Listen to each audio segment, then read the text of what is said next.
Hello UP board वाले student, 27 फरवरी को गणित का पेपर है। सही बच्चे सोच रहे हैं किस तरीके से बोर्ड एज में अच्छे नंबर लेके आने हैं, गणित में 70 नंबर किस तरीके से लेके आने हैं। अगर देखो तुमने 2023 का मॉडल पेपर लगा लिए ना, जस्ट सेम 2024 का मॉडल पेपर ऐसे ही आता है। अगर ये मॉडल पेपर लगा लेते हो तो बहुत ही ज़्यादा हेल्प हो जाती है। इसका मतलब 80 से 90% यहीं से तैयार हो जाएगा। आपको पता चल जाए किस टाइप के क्वेश्चन पूछे जाते हैं बोर्ड एग्जाम में। यहाँ से पूरा 90 से 80% लेके आने वाले हो, किस तरीके से आपको क्वेश्चन पेपर तैयार करना है। यहाँ पे एक क्वेश्चन पेपर लेके आए 822 ईबी, ठीक है ना। ये क्वेश्चन पेपर बिल्कुल सेम ऐसे ही आता है और किस तरीके से आपको बोर्ड में क्वेश्चन अटेम्प्ट करने हैं और कौन से लॉन्ग लॉन्ग क्वेश्चन को किस तरीके से कॉपी में लिखना है, यही बताने वाला और 20 एमसीक्यू बताने वाला और सॉल्यूशन के साथ। तो यहाँ पर वीडियो स्टार्ट करते हैं बहुत ही जल्दी। यहाँ पर देखो, यहाँ पर लिखा हुआ है सभी क्वेश्चन अनिवार्य है और ये दिखा कि 2 खंडों में विभाजित है। खंड आ में क्या होगा, ओमार सीट में भरना होगा, एमसीक्यू क्वेश्चन होंगे और लॉन्ग क्वेश्चन होंगे। ये सब बताने वाला हूँ। देखो यहाँ पे दिया हुआ 20 एमसीक्यू प्रश्न होंगे। चलो स्टार्ट करते हैं, देखते हैं यहाँ पे बहुविकल्पी प्रश्न कौन से हैं। यहाँ से स्टार्ट होता है खंड आ, ठीक है। ये सभी बहुविकल्पी प्रश्न है, 20 नंबर में यहाँ पे पूछे जाते हैं। पहला क्वेश्चन यहाँ पर ये है कि कौन सा अभाज्य संख्याओं का युग्म है। कौन सा संख्या जो अभाज्य का युग्म है। अब यहाँ पर तुम 4 ऑप्शन दिया हुआ है, तुम देखो कौन सा है। अब देखो अभाज्य जो इससे काटो नहीं, दोनों से जो कट जाती है वही संख्या अभाज्य होती है, ठीक है ना। और कह रहा अभाज्य संख्या जो आपस में ना कटे। यहाँ पर देखो 15 3 5 3 15 होता है, ये कट जाएगा। 21 3 93 होगा। 7 3 21, ये कट जाएगा। पर इससे काटोगे 25 3 वो क्या 18 3 25 होता है, नहीं होता ना। तो ये वाला ऑप्शन सही हो गया, ये ए वाला। सहभाज्य संख्या क्या है, ये 18,25, ये वाला ऑप्शन सही हो गया। स्टार्टिंग में क्वेश्चन आपको टफ लगेंगे, बाद में बहुत इजी क्वेश्चंस हैं। अगर तुम ये क्वेश्चन लगा लोगे तो सच में कह रहा हूँ ना, 2024 में अच्छे से क्वेश्चन करके आओगे, अटेम्प्ट करके आओगे। इसी से बाद में क्वेश्चन रिपीट होते हैं। तो 2023 का 22 का क्वेश्चन सब रिपीट होता है, इसलिए मॉडल पेपर लगाना बहुत ज़रूरी होता है। तो वीडियो लास्ट तक जरूर देखे जाना। अब दूसरा क्वेश्चन यहाँ पे ये कह रहा है कि 144 के अभाज्य गुणनखंड। अब तुम अभाज्य गुणनखंड करोगे, कह रहा है कि अभाज्य गुणनखंड के घातों का योग करना है। अब तुम 144 लिखा है ना, इसको किस तरीके से कर लो यहाँ देखना। यहाँ पे साइड में कर दिखा रहा हूँ। 144 का तुम निकालो गुणनखंड, निकालोगे इस तरीके से 144 का। फिर 2 से तुम काटोगे, कितना आ गया, 72 आ गया। फिर 2 से काटोगे 36 आ गया। फिर 2 से 18। फिर 2 से काटोगे 9 आ गया। फिर 3 से काटोगे 3। फिर 3 से काटोगे 3। अब यहाँ देखो 3 2 बार है तो 3 का स्क्वायर हो गया, प्लस यहाँ पे इंटू करोगे, इंटू। अब देखो 4 2 कितने बार लिखा है, 4 बार लिखा है ना, तो 2 गुणा 4, 2 का पावर कितना हो गया, 4 हो गया। इस तरीके से संख्या को लिखा जा सकता है। अब जो कह रहा है घातों का योग बताना, यहाँ पर 2 घात है, यहाँ पर 4 घात है। योग करो कितना, जोड़ो कितना आएगा, 6 आएगा। तो 6 ऑप्शन लगा दो यहाँ पर। देखो 6 यहाँ पर बी वाला ऑप्शन सही हो गया। या ऐसे करना है, मतलब अभाज्य गुणनखंड इस तरीके से होता है, घातों का योग करके। यहाँ पर बी वाला ऑप्शन सही हो गया, 6। अब कह रहा है तीसरा क्वेश्चन यहाँ पर ये कह रहा है, ये भी क्वेश्चन बहुत ज़्यादा इंपॉर्टेंट है। इस तरीके से क्वेश्चन आपके बोर्ड एग्जाम में देखने को मिल सकते हैं।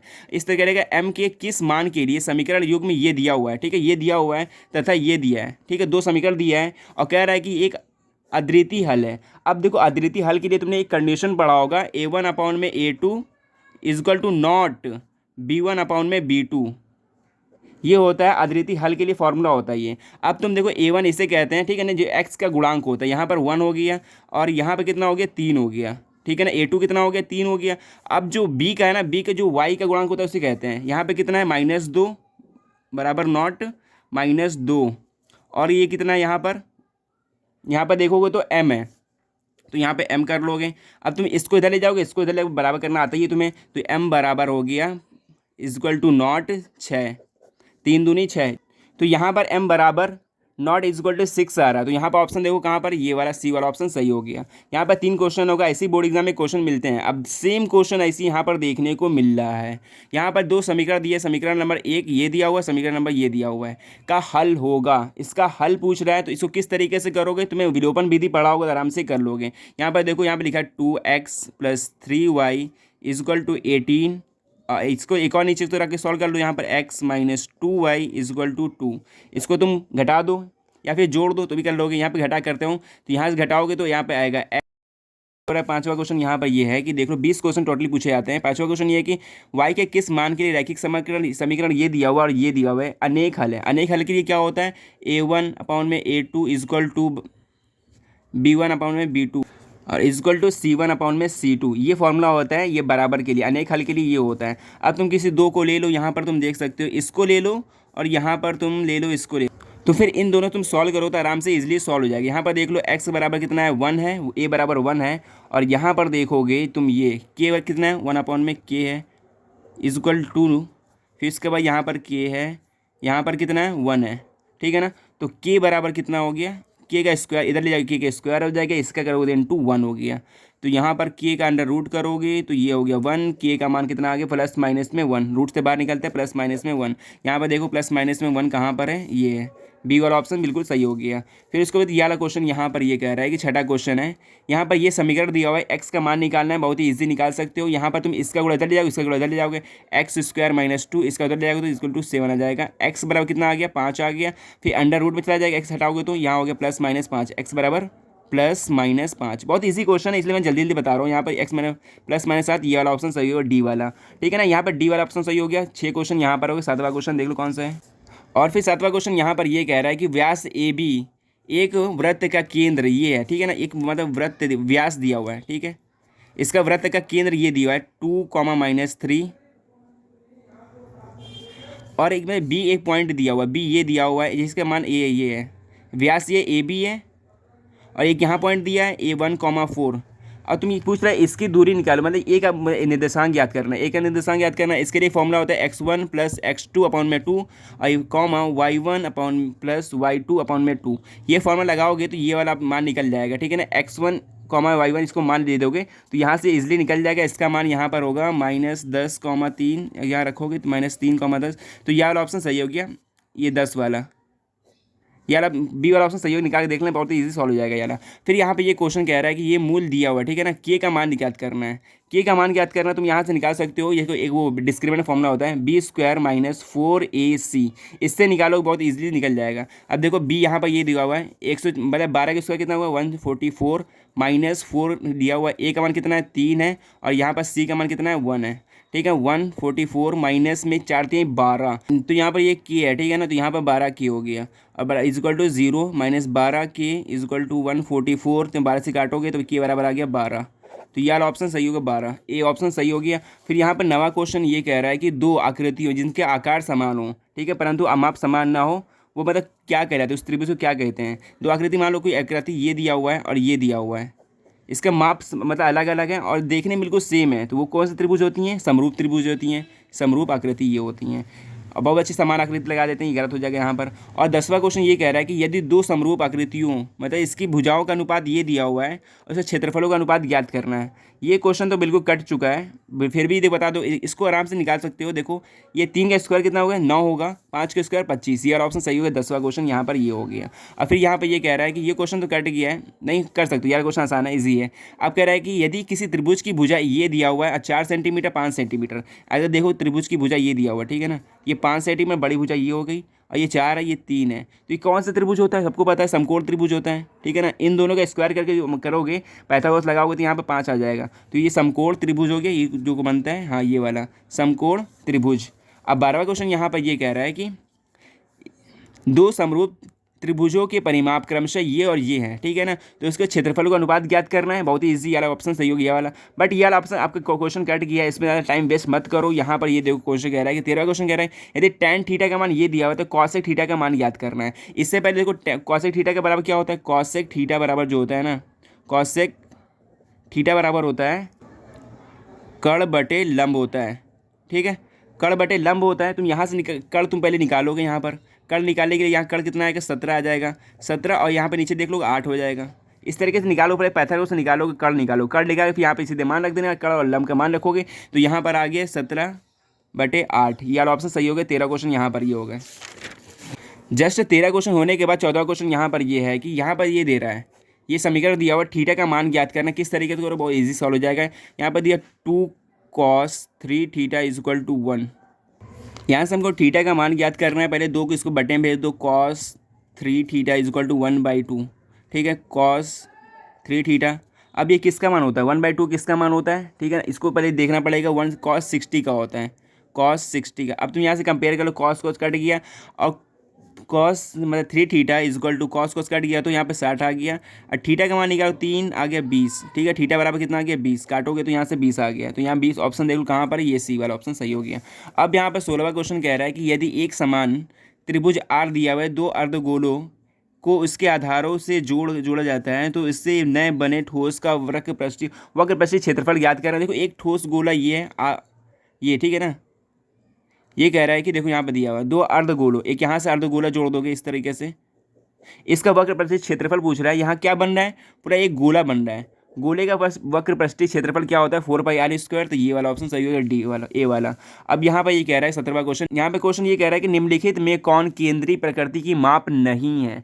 कौन सी केंद्रीय प्रकृति की माप नहीं है, इसको रट्टा मार लो। बिल्कुल ये डी वाला ऑप्शन सही होगा, मानक विचलन वाला। इसको बिल्कुल अच्छे से याद रखना, ये क्वेश्चन आपके बोर्ड एग्जाम में आ सकता है। ये 2024 में आया, ये 23 में आया है, ठीक है। तो यहाँ पर 18वां क्वेश्चन ये कह रहा है कि 1 से 9 तक की प्राकृतिक संख्याओं का समांतर माध्य ज्ञात करना है। पहले तो 1 से 9 तक की संख्या लिखोगे, 1 हो गया, 2 हो गया, 3 हो गया, 4 हो गया, 5 6 7 8 प्लस 9, ठीक है। अपाउंड में क्या रख दोगे, जितनी संख्या होती है, समांतर माध्य निकालने का फॉर्मूला होता है मीन निकालने का।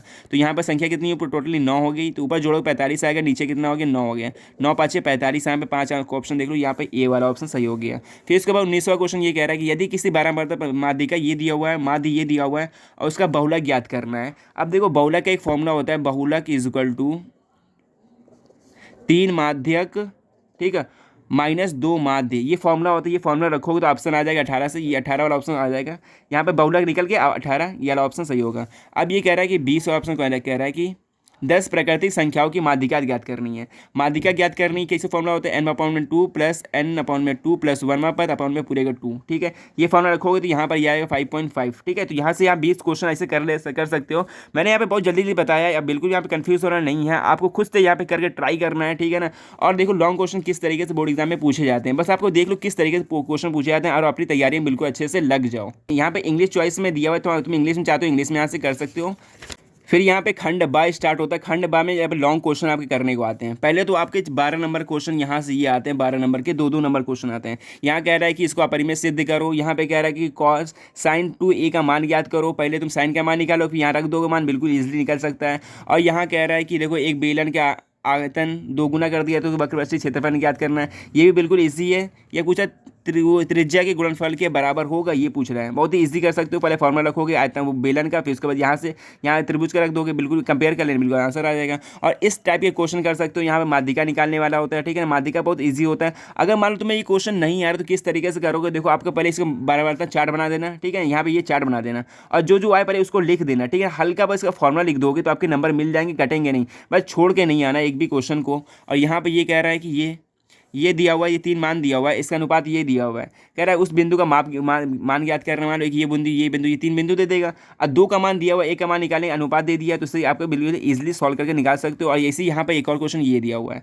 यहाँ पे के का मान ज्ञात करना, 2-2 नंबर की क्वेश्चन है, ठीक है। इसके बाद आएगा 4-4 नंबर क्वेश्चन।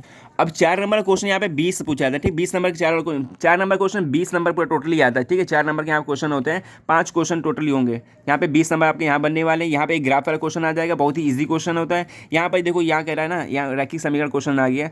2 संख्याओं से बनी संख्या का योग 9 है, तो उसका मतलब उल्टा कर दो, इसको क्या बनता है, ये नई संख्या का नाम मान पूछना है। फिर इसका भाई यह क्वेश्चन तो हट गया है, ठीक है ना। हाँ, ये वाला क्वेश्चन हट गया, रचना क्वेश्चन हट चुका है 2024 में।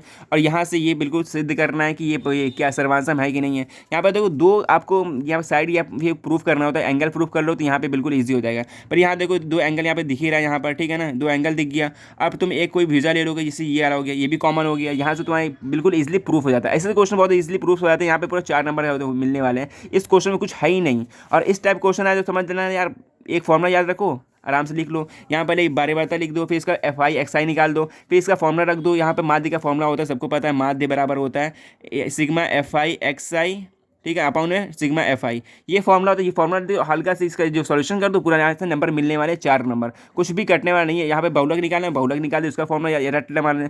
मान लो क्वेश्चन नहीं आता ना, फिर भी क्वेश्चन का ये इस तरीके से फॉर्मेट बना के लिख देना और यहाँ पे फॉर्मूला रख देना, तो आपके आधे नंबर यहाँ से मिल सकते हैं। क्वेश्चन को छोड़ना बिल्कुल भी नहीं है। 4 नंबर इसके पहले लॉन्ग क्वेश्चन आते हैं, उसमें ऑप्शन होते हैं, अथवा करके आते हैं।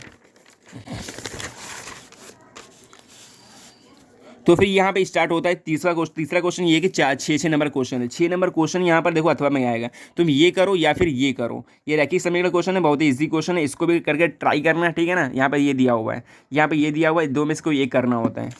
और जस्ट सेम 6 नंबर क्वेश्चन यहाँ पर ये भी है। यहाँ पर दे रहा है हाइट एंड डिस्टेंस का है ये, ठीक है ना। त्रिभुज के अनुप्रयोग वाला है, वो त्रिकोणमिति के अनुप्रयोग वाला है। यहाँ वाला या फिर अथवा वाला ये कर सकते हो। यहाँ पर ये दिया हुआ है 18 मीटर चौड़ी, ये भी वही उसी चैप्टर का क्वेश्चन है। ये उन्नयन कोण अनुमान कोण, बहुत ही ईजी क्वेश्चन है, कोई एक करना होता है इसमें से। और यहाँ पे एक और क्वेश्चन देगा, 6 नंबर में ये दे रहा है, ठीक है ना। ये मेंसुरेशन क्वेश्चन है, पृष्ठीय क्षेत्रफल आयतन क्वेश्चन है। यहाँ से ये 2 क्वेश्चन दिया हुआ है, एक ये दिया हुआ है, एक ये दिया हुआ है। इस क्वेश्चन करके ट्राई कर रहे हैं, अगर कर लेते हो तो बोल कि बहुत ही ईजी क्वेश्चन, मतलब क्वेश्चन पूछने का ना तरीका बदल सकता है, ठीक है ना। बस कॉन्सेप्ट आपको बिल्कुल क्लियर होना चाहिए। अगर कॉन्सेप्ट क्लियर है, बस ये नंबर यहाँ से यहाँ चेंज कर देगा, आपको या क्वेश्चन दे देगा बनाकर। इस टाइप के क्वेश्चन पूछे जाते ज़्यादातर, तो इस सभी क्वेश्चन को अच्छे तैयार कर लेना। और एक और क्वेश्चन यहाँ पर ये है कि, तो फिर बस ये लास्ट क्वेश्चन यही था। यहाँ पर देखो 6 नंबर वाले ऑप्शन में पूछे जाते हैं। इस सभी क्वेश्चन को करके ट्राई करना। अगर वीडियो अच्छी लगे वीडियो को लाइक करना, अपने दोस्तों के साथ भी शेयर करना। मिलते हैं नेक्स्ट वीडियो में इन सभी के सोल्यूशन एक लॉन्ग वीडियो में लेके आने वाला हूँ। तो वीडियो पर चैनल पर नए हो चैनल को सब्सक्राइब कर लेना।